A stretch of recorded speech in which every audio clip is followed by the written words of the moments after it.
It's time for Around the Ozarks Sports Scene, brought to you by Fast Break Sports, the largest selection of cards and card supplies in Southwest Missouri.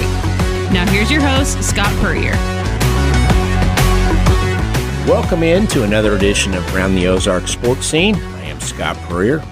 Always appreciate you tuning in to hear what we have to say about sports in the Ozarks for this week.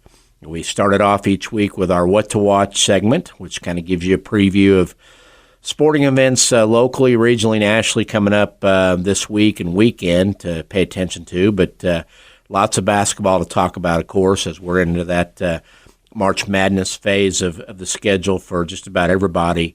Start off with the basketball Bears. Missouri State will go to St. Louis for Arch Madness. They open up in the Missouri Valley Conference Tournament on Thursday at noon, taking on Murray State. The Bears are the number 9 seed, Murray State the 8 seed. This is the play-in round. It's the round that you really try to avoid if you want to have any hopes of winning the tournament, because to do so, you'd have to win 4 games in 4 days, and that's pretty grueling for any team. But Bears take on Murray State on Thursday at noon, and then if they win that, they get top seed Indiana State Friday at noon in the quarterfinals. So Bears could wrap up their season again, 16 wins for the year. 16-15, 8-12 in the conference. Disappointing year by that stretch. We'll see what this weekend means to Dana Ford's future with 1 year left on his contract there, and a new president coming in at Missouri State starting this summer. Drury Lady Panthers are off to play in the GLVC tournament. That's a tournament they've won many times over the past several years. Nationally ranked, been on a nice little heater here of late. They will open up in St. Louis as the number 2 seed there. Missouri State Lady Bears, they'll wrap up the regular season this week on the road.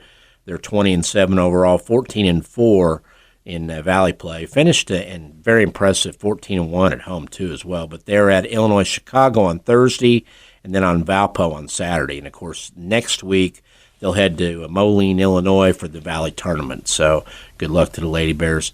And speaking of good luck, we still have a ton of high school teams playing in the high school state tournament. The classes 1, 2, and 3 are in the Final Four phase. They'll head to Columbia for those games starting Wednesday, continuing through Saturday. Our representatives up there are the Chadwick and Dadeville boys in Class 1, the Hartville and Wablo boys in Class 2, and the Thayer boys in Class 3. And on the girls' side, we have Liberal in Class 1, Norwood and Skyline in Class 2, and defending champion Fairgrove and El Dorado Springs in Class 3. And maybe seeing those two in a rematch of the state championship game here by the weekend. So the classes 4, 5, and 6, the large schools are in their playoffs to try to get to the Final Four round with sectionals, quarterfinals, and such.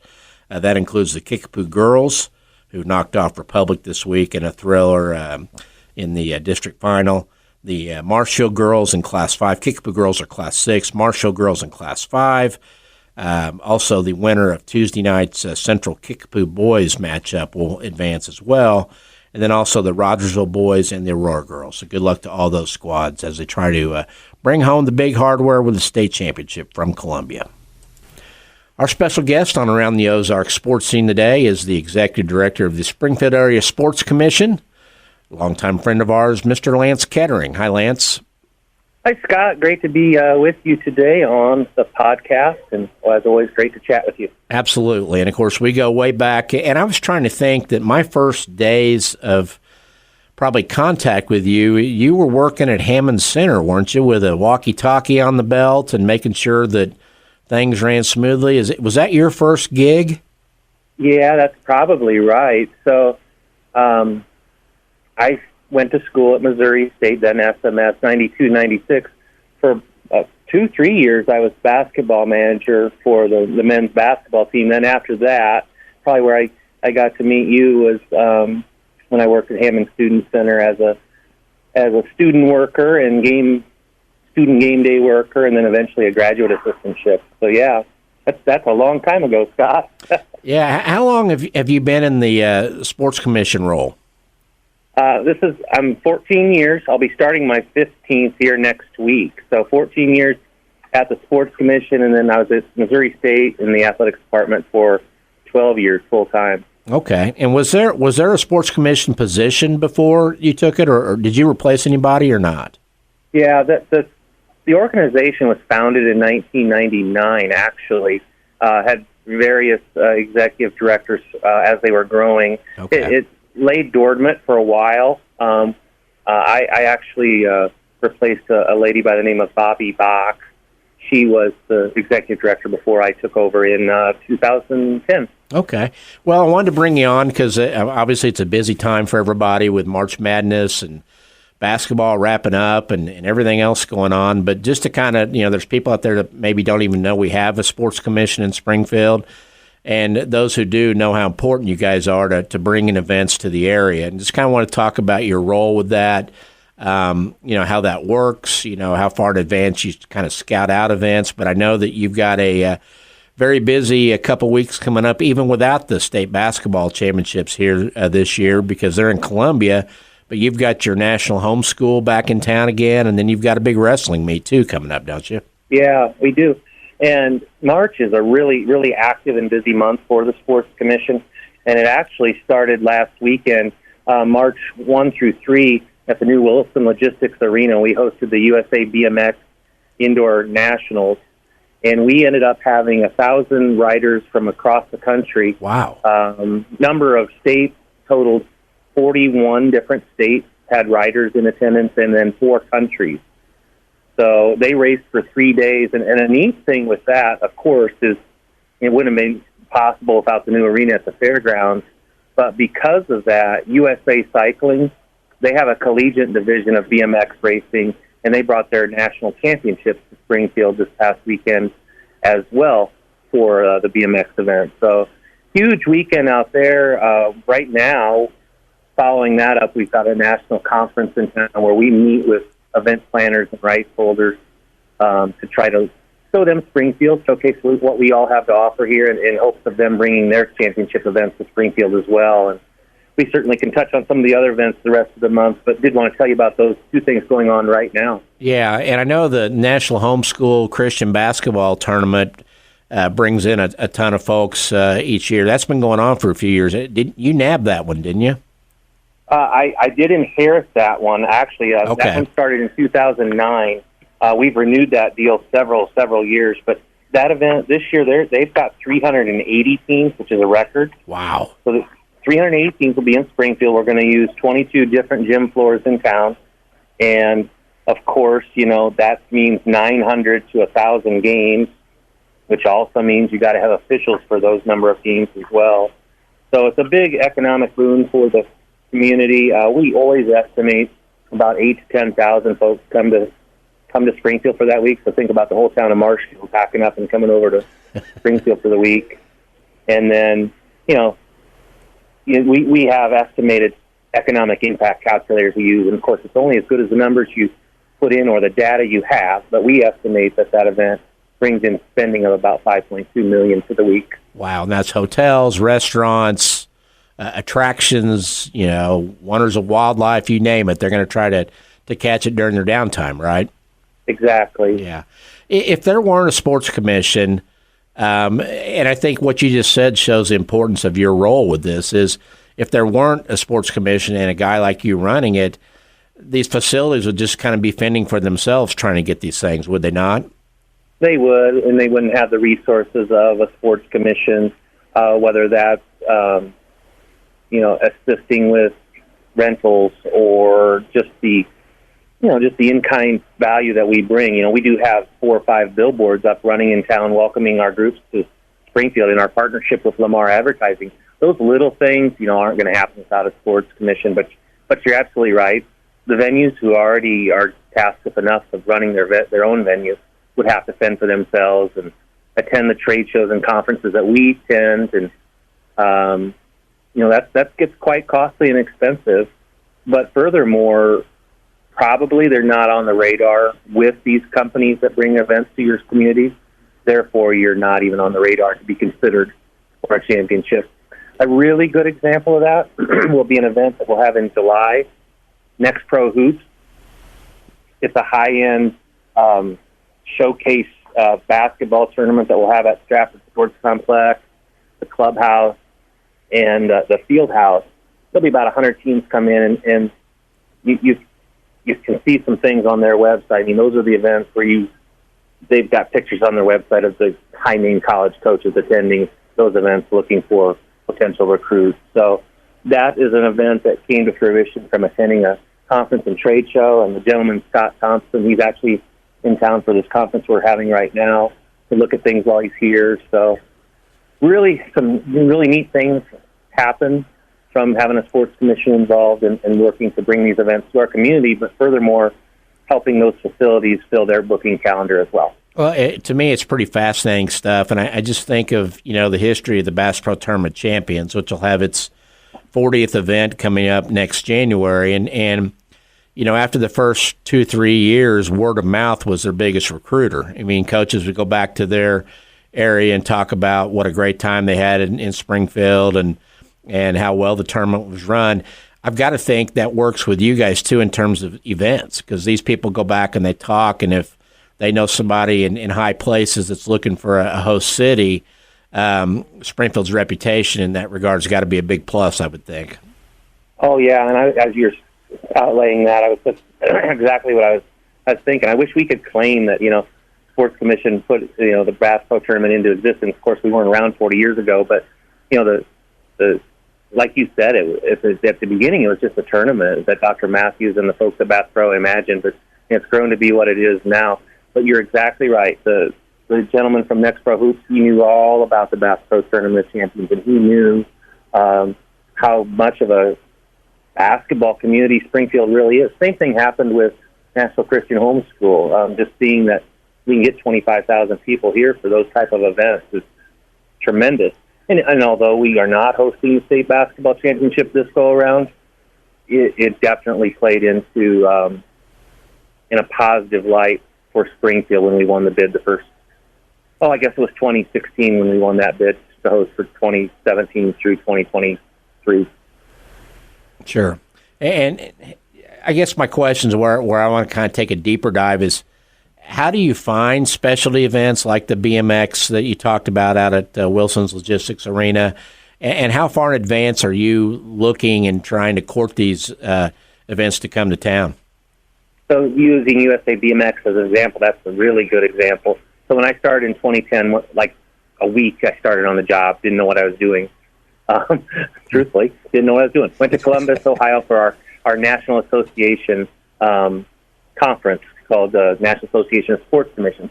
Since changed its name to Sports ETA, but that's here nor there. I met with this gentleman. His name's John David, and he was the Chief Operating Officer for USA BMX. We had a great conversation. He was very patient with me, knowing that I was new to the industry and learning things. And he just say, I encourage you to reach out to your local BMX track, learn about them, see what kind of interest they have. We lean heavily on you, Lance, and your tracks to put on the events for us that we award to our city. So that's 2010. The conversations continued, forged some relationships out with Spokes BMX, a gentleman named Tony Brazier, who's actually out Springfield Underground, volunteers his time for BMX. Long story short, we continue those conversations. We get to a point with Tony and the Spokes BMX Club and the Springfield Greene County Park Board that, hey, we want to put in a bid for an event. We did. John, David, believed in us, believed in Springfield, wanted to grow this market for BMX. Awarded us a site. We hosted 2015. They awarded another site in 2017. And then we had another conversation, and John said, hey, Lance, you've done a great job. City's done a great job. Do you have a facility in the specs for what is now Wilson Logistics Arena? You have to have a huge floor space. And can you host something? I go, well, we don't have anything right now. But, that conversation, that seed was planted. We hosted another event in 2021 during COVID. We were a site that could host, so we hosted an event for them. And then, lo and behold, Aaron Owen, the crew at the fairgrounds, they announced plans for a new arena, and here we are. USA BMX committed to bring this championship this past weekend, which they tell me was, that first-time event in a city that the attendance was phenomenal. And it all came to fruition from that chance meeting in 2010, and just persistence and patience. And as these things go full circle, now John David, who was that CEO of USA BMX, he is now the CEO of Sports EPA, the association that we, is our association that we work with. And it just went full circle from that conference, Sports EPA, where John and I met, to landing us that big event. And, of course, knowing how it went here, it always puts you in line not only with him for other events, knowing what a great job you guys do, but maybe for a return. When you have an event like that, is it generally a multi-year contract, or is it a year-by-year? How do they approach things typically? So we put in for a multi-year bid. Now, USA BMX rolled the dice with us a little bit, too. They actually awarded us this event last weekend before a beam of steel had been put up in the arena yet. So wow. They were like, normally we award multi-year bids, but we're going to give you the one. Let's see how you do. And that was last weekend. All accounts are that we did a phenomenal job. Aaron Owen and the crew at the arena did a great job, and we're looking to extend that to be a multi-year agreement for that event. It's a really good example of sports travel and tourism playing a big role in your community. It's not a normal event, a ball and bat sport, but it's even the results are even more tremendous because you bring in new people to your community. And like I said, 41 different states, 4 or 5 countries. Pretty neat. Well, and I've got to think for you, like when you get word that the fairgrounds is building a Wilson's Logistics Arena, and then you have Allison Sportstown, and then I know there's upgrades to Cooper Sports Complex on the soccer and that area coming up and stuff. It's like Christmas for you, isn't it? Because it gives you more ammo for the gun to bid with for the most part. It does, and really, listeners may or may not know, but turf is the norm. If you don't have turf, you're really not even in the game. Yeah, honestly. And if you think about it, if you're a tournament director, where do you put your events? Where they can be held, where you don't have to cancel, refund money because of rain. And then if you think about the officials, or referees or umpires, where do they want to work? They want to know where they're going to get their games in and make their side hustle, if you will. And some people, actually, it's not even a side hustle. That's what they do. They officiate for a living. So turf is a big deal. And scope and size of venues is very, very important to these tournament directors because economies of scale. They want to put everything as much as they can under one roof or on one piece of property for their event. What are typically the factors that will decide whether you get the event or not in a bid? I mean, is there a financial guarantee to the organizations, and whoever guarantees the most money generally is going to win, or what are kind of some of the considerations that are very important in your mind to try to get that winning bid? So there are 600 or 700 destinations across the country vying for these events. So it's highly, highly competitive, not only in Missouri, but then, the Midwest, and then you peel that back even further regionally or nationally. But if we're not offering something of an incentive, someone else is. And that can be in the form of helping offset costs, hard costs, maybe facility rentals. It may be a VIP breakfast or luncheon. We try to do value enhancement with, like I said, with billboards, things of that nature. But, really the trend in the industry, and for good or for bad, if somebody's not offering a financial incentive to come to your city, if you're not offering something, you're probably not going to get the event because someone else is. And that's just the the business of this industry. So it didn't used to totally be like that, but by and large, that's what's going on.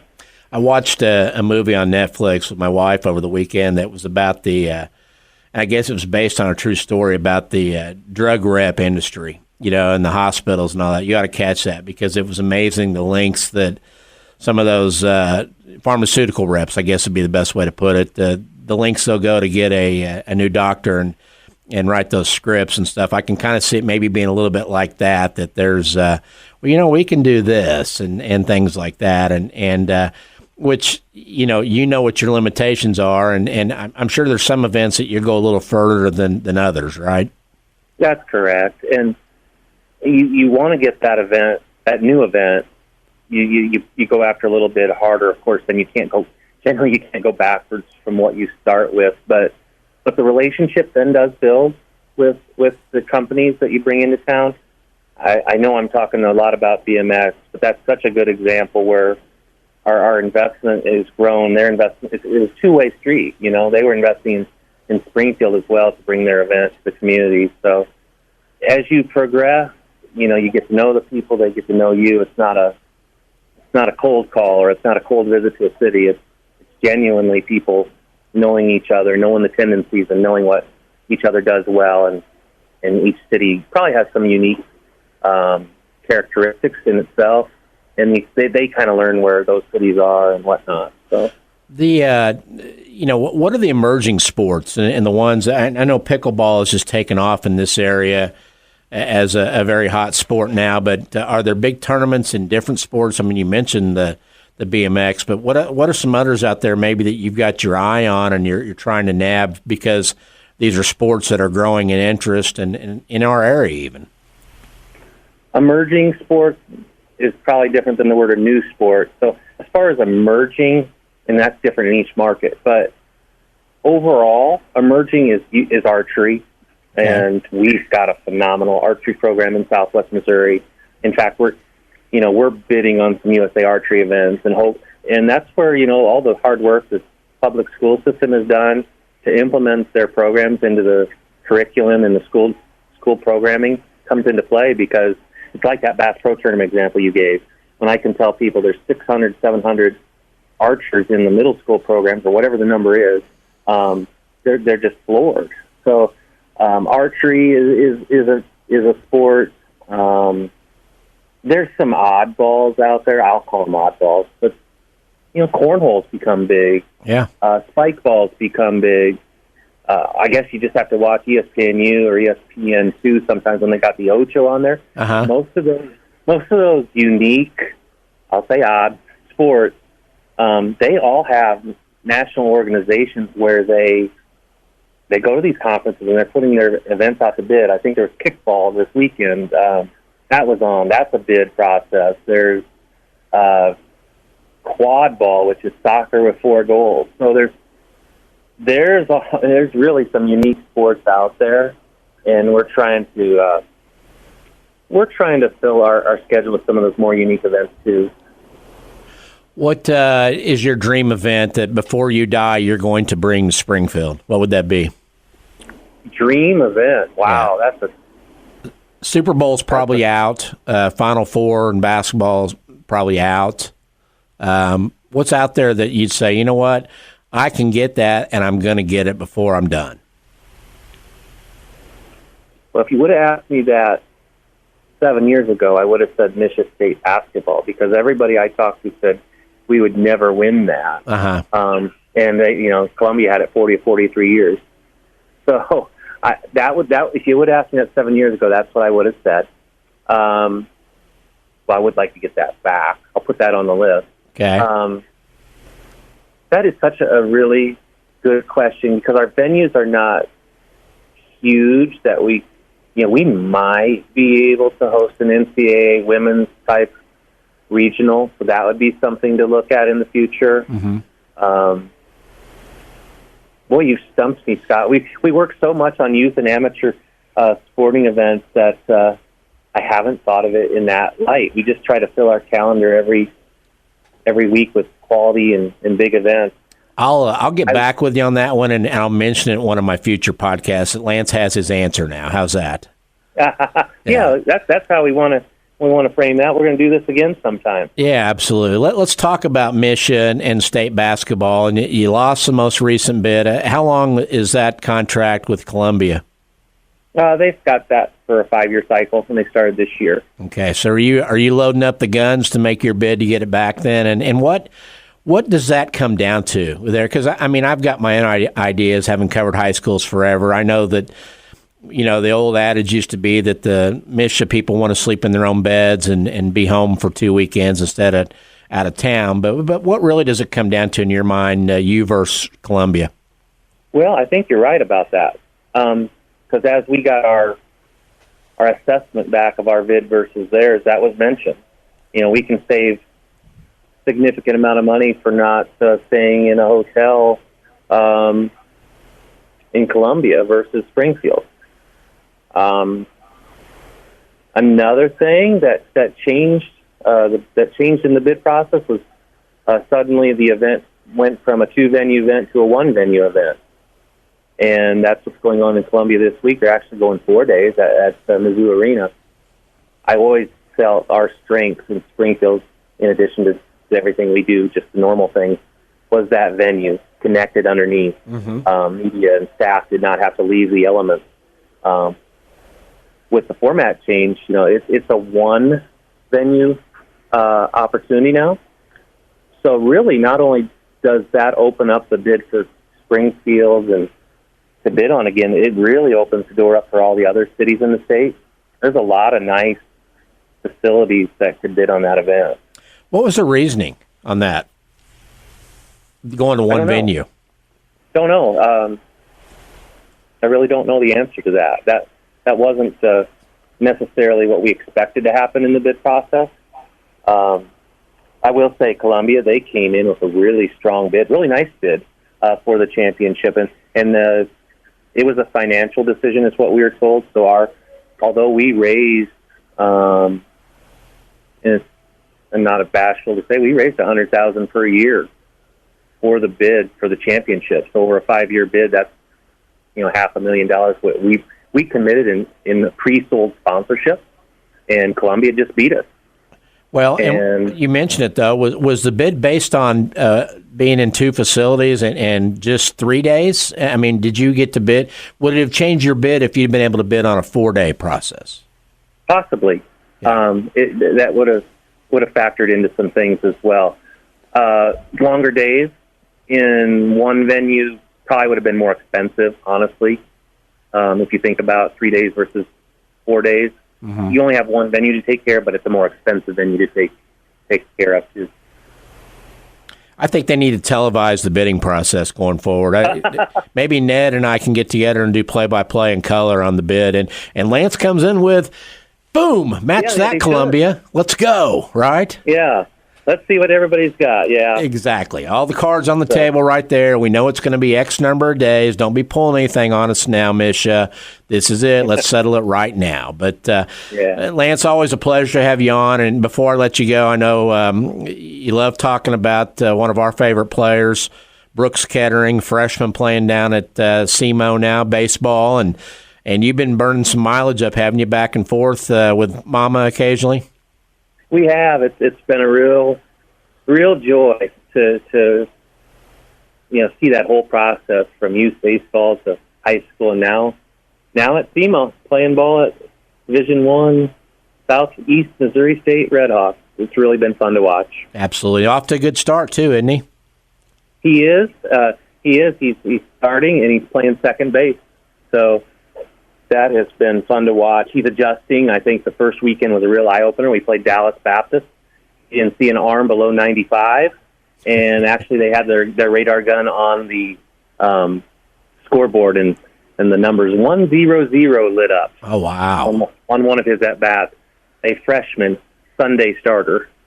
Wow. Crazy. Yeah, it is crazy. Baptist is the real deal. I think you might see them run deep into Super Regional or get to Omaha-type team. We'll keep an eye on that. And Lance, again, I always enjoyed watching Brooks play, and we'll continue to follow him. And let's do this again on the podcast, okay? You bet. I enjoyed it. Thanks so much. Thanks for covering all our great things going on in the Ozarks. It's really nice to be here today. Appreciate it. Lance Kettering of the Springfield Area Sports Commission. We're just going to name you the State Sports Commission Director if you want to take that one too, okay? Yeah, that'd be fine. All right. Thanks, Lance. Thank you. See you. You bet. Time to wrap things up once again with Scott's Thoughts, my ramblings and musings about all things local, regional, national in the world of sports that are either bothering me or occasionally a praise in those areas. But start off with a big congrats to Philadelphia Eagles star Jason Kelce, the brother of Travis, on officially announcing his retirement, wrapping up just a tremendous 13-year career, all with the Eagles. Of course, we didn't know much about him other than he was Travis's brother until their podcast started taking shape, and then Jason started showing up shirtless at to Chiefs games to support his brother and hugging on his girlfriend Taylor Swift, Travis's girlfriend, not Jason's. He's married. But it was just kind of neat to see a center of all positions become a public figure, and would have loved to see Travis and Jason get to play together, but the Chiefs have one of the best centers in the game, if not the best, in Creed Humphreys, so I don't think there's any room for Jason to come on unless he wants a backup role, which is probably not what he's looking for. But I do hear that the networks are courting him for an analyst role, all of them, ESPN, CBS, Fox, NBC, wanting him in some kind of capacity as an announcer, so stay tuned on that. One of the dumbest signings and turned out to be a waste of money signings in the NFL has finally come to a close. The Denver Broncos are cutting quarterback Russell Wilson. They will take an $85 million dead money cap hit this year for basically asking him to go away. Easily one of the worst trades in NFL history with what the Broncos gave up. And Russell Wilson clearly lost it in Denver down the stretch there. But in the NFL, where quarterbacks recycle frequently, he'll wind up somewhere either as a starter or that first guy off the bench in case of injury there. It's kind of a time of year where MSHA takes some body blows. It's the Missouri State High School Activities Association, which is pretty regular in March and February when the playoffs come for basketball. But it seems like they're catching a little more heat than usual. They've had district assignments where teams were going 3, 4, 5 hours away to play on a school night in their districts or the state quarterfinals. They're now hosting state quarterfinals by a school instead of neutral sites and larger gyms. It shouldn't be this hard. I mean, as a guy who covered the high school scene back from 1985 to 95 to 2000, the system worked. You know, they went to large neutral gym sites for the quarterfinals, lots of room for schools to get there. Nobody had a home court advantage. It just seems like maybe there ought to be kind of a step back and look at the way things were done instead of trying to reinvent the wheel. But a lot of things going on with them. Their streaming product is frustrating for fans to try to figure out how to get into it and get their money paid so they can watch the games. Just a lot of stuff that needs to be cleaned up in Columbia, and hopefully they'll use the offseason to address that. Finally, Biff? Biff? Really? Biff? It's going to take some getting used to this new president of Missouri State, Biff Williams, after going from Cliff to Biff, as the saying is going over there on campus now. But nice to see the guy is an athletics guy. He's got an athletics background, and it'll be very curious to see what Missouri State athletics looks like 3 to 5 years from now with his leadership, and what that means for coaches, what that means for facilities, possibly league changes in football, things like that. So stay tuned. Big thank you to Fast Break Sports for being our sponsor of the Around the Ozarks sports scene. There'll be no podcast next week. We're going to take a little family vacay for spring break and be back in 2 weeks with our episode number 21. As always, thanks for listening, and we'll see you next time.